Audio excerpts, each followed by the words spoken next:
Explosions followed by a rush to assist the injured and count the victims. It's become a familiar ritual, especially in Kabul, where the Afghan capital has seen its share of bombings this year. This time, the target was a Shiite Muslim cultural center and the neighboring Afghan Voice news agency. I saw many dead in the area. I was looking for my cousin, but I couldn't find his body. I'm not sure what happened, but the number of dead is increasing. The Interior Ministry says suicide attackers set off an explosion outside the center, then stormed it and set off more explosives in the basement. It was midday on Thursday, and a group had gathered to commemorate the anniversary of the 1979 Soviet invasion of Afghanistan. When the explosion went off, we escaped from the room where we were working and went to the rooftop. We saw the smoke and flames coming from the basement.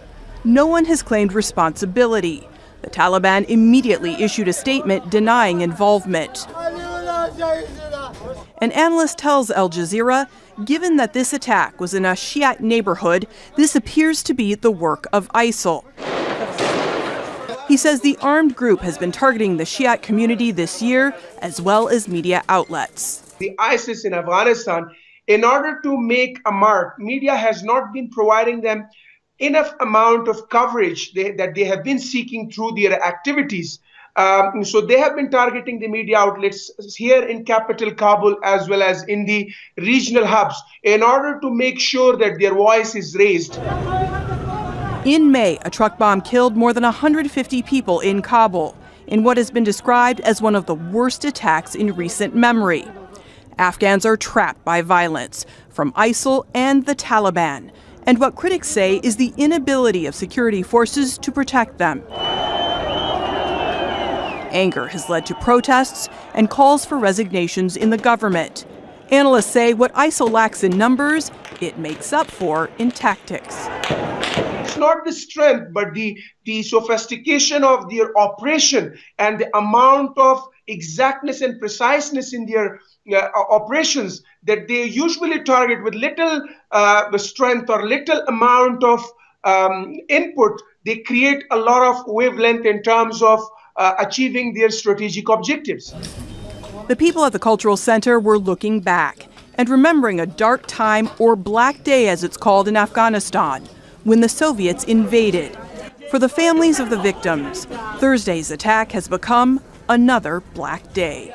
Natasha Ganem, Al Jazeera. Russian Army General Valery Gerasimov has accused the United States of training ISIS fighters. Up to 400 ISIS militants from Kurdish-controlled territory all the way to the U.S. base at Al-Tanf near the border crossing with Iraq. RT's Rupli video service received a video from U.S.-backed Syrian Democratic Forces showing ISIS fighters leaving in a convoy unimpeded from Raqqa. The Russian military also believes the United States is training former ISIS fighters to target the Syrian government. Since Russian involvement in the conflict, ISIS has been almost completely destroyed in Syria. So for more on all of this, we'll turn now to former Pentagon official Michael Maloof. Mike, good to see you. Thank you. So a searing accusation now from one of Russia's military leaders claiming that the U.S. is now training the surviving ISIS militants to come back under another banner, under another moniker, new name. And for that, the reason is so that they can, I guess, challenge Bashar al-Assad, push him out of office. Do you think there's any validity to those claims? Well, I think very much so. I think it actually falls into the U.S. narrative and evolution of its policy on Syria, which we have not heard about yet, but basically to partition Syria. Put the eastern portion more into the Sunni-controlled area. You're going to need fighters and try to redeem some of those ISIS fighters who have given up, and then have them come back to either fight another day or occupy the area to secure it, and also to impede the Western flow of Iranian influence into the region. Now, historically, with your experience, you know that the U.S. has done stuff like this before. Of course. So nobody else on mainstream media is talking about this. We're not hearing about how the ISIS fighters fled Raqqa. Nobody tried to stop them. I mean, there's a whole rally of them going out. There's your chance to get them. But even if this was hyperbole coming from Russia, They say that the U.S. is secretly seeking ways to subvert and destabilize Syria. What do you make of that? It's not rumor that the U.S. has helped ISIS escape in the past. They have. In fact, they've helped supply. And so the whole notion for the U.S. to even be in Syria uninvited and to be there and to fight ISIS was to fight ISIS. The fact that they're aiding and abetting their movements then raises very serious question as to why are we there. And I think the reason is not only to put a buffer against any further eastward or westward influence from Iran, and the Syrian government, but also to partition it and to control the oil that's in that Al-Tanaf area. And I'm told that there are U.S. business executives from oil companies already going in there. Wow. Yeah. Already. Yeah. Okay, so we know that ISIS has been, I guess we can say, defeated now in Syria, largely. You've talked with me before about this and given the bulk of the credit of that to the Russian military, right, as well as the Syrian government forces for driving out most of the terrorists. But here at home, stateside, at least on the mainstream media, President Trump is taking the credit himself, saying that the U.S. has done it. We defeated ISIS. Wouldn't the U.S. retraining of ex-ISIS fighters then fly in the face of what President Trump is saying? It will. And once again, these are Sunni fighters. They're being rehabilitated. They're designed, I think, to basically partition the country and give Assad the western portion, which is more Shia, and keep that area predominantly Sunni in the east. And the United States has made some contributions in fighting ISIS in the area, but certainly the Russians turned the tide. There's no question about that. You made the point, well, ISIS is defeated. The caliphate has been eliminated, but now we can expect more and greater insurgency from some ISIS fighters that don't come under these ranks, and I think that could be even pose a much more dangerous problem for us. And as we saw just in that previous report about Afghanistan, that ISIS has started moving that way, that's right, possibly to replace the Taliban, and I'm sure you'll be talking with us about that too. Yes. Thank you so much for sharing your expertise. Pleasure. Well, there's one ISIS fighter with an American accent who's now calling on Muslims in the United States to take advantage of American gun laws in order to buy weapons and carry out attacks. Dave Sears is a former U.S. Navy SEAL and co-founder of Zundis Global. Dave, thanks for being with us. Thanks for having me, Rick. ISIS made a video with this guy. We're not going to show it or reveal its specific messages, but safe to say it's graphic and disturbing, perhaps more so because this fighter calls for more attacks in an English accent. Sounds like a New York accent.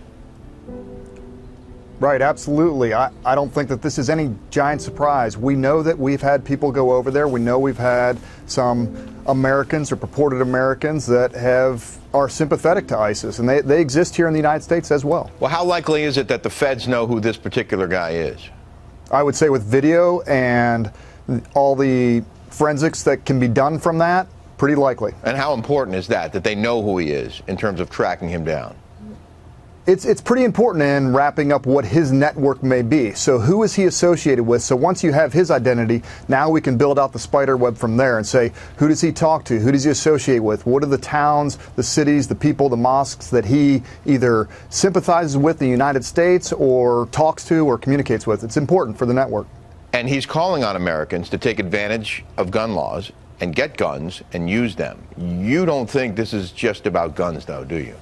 No, I think that guns are simply a tool, and I think that it actually distracts from the larger issue. The guns are a tool used, but explosives, we use pipe bombs, pressure bombs, you have vehicles, we've used aircraft, we've seen boats. Any tools that they can get their hands on, terrorists will use. That said, you need to get below the iceberg, below the tip of the iceberg, into what are the causes. We need to understand why they are doing this, have an open, non-politically correct conversation at times about what is the true underlying root cause. But you're not suggesting that we try to reason with these people, are you? Not at all, but you have to understand your enemy and you have to define the problem and frame it correctly in order to develop solutions to it. If you don't do that, if you don't start off understanding and appreciating the problem, you can't fix it. We know that coalition forces have wiped out most of ISIS in Iraq and Syria, taking away some 98% of the territory that they once held. Is that effective in terms of wiping out ISIS itself, or what are the concerns now? No, that is a good thing, but it's not time to pop the champagne corks and celebrate, Victory in Europe Day or Victory in the Middle East Day. It's going to still proliferate. We've gotten rid of their territorial physical caliphate because we actually know how to do that pretty well. When we're able to fight large masses of people on an open battlefield, we do that extremely well. Now they're going to disperse again. They're going to metastasize throughout the Middle East, throughout Africa, throughout Southeast Asia, even more. So we have to be aware that that's going to happen. And, kind of like Wayne Gretzky said, we need to get ahead of the puck, not follow it around. But those losses on the battlefield, do they hurt ISIS's image? Does it make it tougher for them to attract more people to join their ranks? I think that it does. It certainly does hurt them. Does it completely destroy that ability to do it? That's where I get to the point of we need to appreciate the underlying ideology and see what are the real impacts of that. We do a lot of mirror imaging and kind of take our own beliefs and put them onto ISIS. So we treat them as a Western nation state and how we're going to deal with them and how they make their decisions. That's not always true. That's why we got to get a true appreciation of why they're doing what they do in order to counter it. Well, Dave, they've proven they can be very effective online, and they're putting out videos and they're putting out messages, and they're on Twitter and they're on other forms of communication, and they're drawing in a lot of lone wolves and disenfranchised people in numerous countries, including here in the United States, unfortunately. They are, absolutely. And I'll tell you the one thing, you had an earlier guest on that talked about the lone wolf name. I completely agree with them. You got to get rid of that. These guys are inspired, whether you just call it a distributed network and they're influencing them, but the online presence is huge, and we have to get towards that and start attacking that itself. Where is that coming from? There's still a physical piece behind that somewhere. Yeah. And that last guest warned 2018 could be bad. I wouldn't disagree. Well, thank you, Dave Sears, for that sobering message. Happy New Rick. Year. Happy In his annual Christmas address, Pope Francis said the world is on the brink of war and prayed for a peaceful two-state solution to the Israeli-Palestinian conflict. Father Jonathan Morris, Fox News contributor, joins us now. Father, what's your reaction to those comments, those observations? Gosh, not only is it on the brink of war, in many places we are at war. And I think what he's referring to specifically here is the fact that we are such a small community now, as a global community, that one small thing can have an impact across the world. We think of North Korea, for example, right now. That's not only a threat for the region, sure, but we're looking now that a crazy person could actually bomb the United States of America with a nuclear weapon. That is very, very serious. And when he referred to the two-state solution, I thought, hey, that's exactly what everybody's been saying for a very long time. We think back to Pope Benedict. We think back to John Paul II. We think even what President Trump is saying, sure, a two-state solution. Sure. So, yes, they have major disagreements on certain things. But in this case, yes, that's what we want. When he talks about being on the brink of war, because you can almost argue that perpetually the planet has always been either at some sort of constant conflict, there's always been hot spots in wars, and always on the brink of even greater conflict. But there have been certain studies that have suggested that this may be one of the more peaceful times vis-a-vis mankind's existence on this planet. Fair enough. So I guess looking beyond that, what is he saying is driving us to be on the brink of war? In other words, it feels like the Pope is cautioning something here, but what exactly is he cautioning? Well, I think we know, yes, there's been times that have been much more conflict, globally. But right now, anything that happens in one place affects another place in ways that it never was like that before. Never. I mean, we really have to be, I think of North Korea right now, again, because that is a big deal for us, for the United States of America. The solution there has to be peaceful. Otherwise, the results are going to be devastating. Diplomatic solution. Rex Tillerson has an op-ed in the New York Times today talking about that. So hopefully that's where we'll be in 2018. Merry Christmas. Thank you. Thank you. It's always great to see you. Finally, Russia has slammed Japan's decision to deploy a U.S. missile system in the East Asian country. Russian Foreign Ministry spokeswoman Vania Zakharova said the move will hurt Moscow's relations with Tokyo. She added that the decision is also in breach of a landmark arms control treaty with Washington. Earlier this month, Japan formally decided to expand its ballistic missile system with the U.S.-made ground-based Aegis radar stations and interceptors. It said the measure is in response to a growing threat from North Korean missiles. Joining us live now from the Russian capital is Fred Weir, who is a journalist and political commentator. Fred, thanks for joining us. What do you make of Russia's nervousness vis-a-vis the placing of this ballistic missile system in Japan? Well, viewed from Moscow, this is a ringing of the entire globe with U.S. anti-ballistic missile systems. I mean, it does have, there are regional versions of it. There's one in Europe, sponsored by NATO, but this is an East Asian version, and the excuse for it is, or the given reason, let's say, is the growing threat from North Korea. But the one that's being built quite actively in Europe is on the pretext of an Iranian missile threat. But what the Russians see is an attempt to surround Russia with these kind of systems which would undermine its own nuclear deterrent, which is still the fundamental basis of its own national security doctrine. Russia's nuclear deterrent, dating from the Soviet era, is what it bases its survival upon, deterring attacks from any other quarter. And if that is undermined, then Russia feels deeply threatened. And is Russia correct to point out then, as Maria Zakharova did, that this is in violation of that arms control treaty with Washington? I'm not quite sure what they're referring to there. There is an intermediate missile treaty which is under threat right now, but that doesn't refer to anti-ballistic missile systems. There was such a treaty, the 1972 ABM treaty, but the United States withdrew unilaterally from that 15 years ago. So I'm not clear what she's referring to, but it certainly spells deterioration of the global security system.